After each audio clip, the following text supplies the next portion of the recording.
It was exactly midnight when the first broadcast began. The baby monitor on the nightstand flickered, casting long, jagged shadows against the bedroom wall. Sudden, harsh static tore through the quiet air. Then, a distorted opera singer's voice emerged, her high notes warping into something mechanical and deeply unsettling. My wife and I jolted awake, hearts hammering against our ribs. The air in the room felt heavy and unnaturally cold as the music played. I checked my phone, then my laptop. Every single connection was offline. No Wi-Fi, no Bluetooth. Yet, the music from the monitor only grew louder. The smart hub in the hallway glowed with a clinical white light. Nursery occupied. The screen displayed. Even though the room should have been empty, I looked at the camera feed on the hub. The room looked normal. Our son was sleeping peacefully, but the occupied sensor kept pulsing red. I walked toward the nursery, the floorboards groaning under my feet. The moment I crossed the threshold, the music instantly cut to a dead silence. I looked at the baby. Everything was still, but the silence was worse than the music hit. Felt like the room was holding its breath.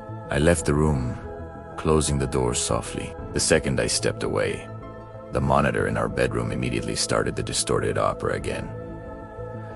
I became obsessed. I unplugged speakers, changed Wi-Fi passwords, and reset every device in the house.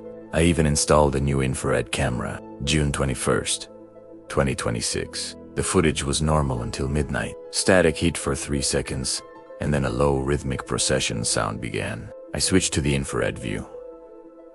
Beside the crib, a tall, thin figure was leaning over my son. Its body was bent at an impossible angle.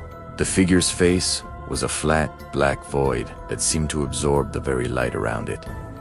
It didn't move. He just stood there, watching. I rushed into the nursery, screaming, ready to fight.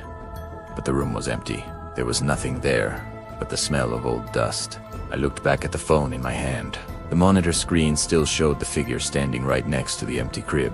On the screen, the figure slowly turned its head toward the camera. A whisper rasped through the speaker.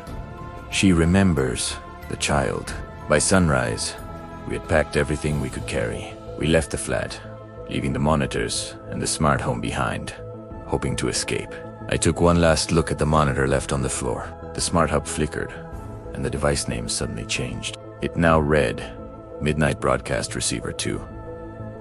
The feed shifted to the nursery corner, revealing a pale woman in tattered clothing. She stood there with her mouth agape in a silent scream. The audio level meter on the screen maxed out in a terrifying, absolute silence.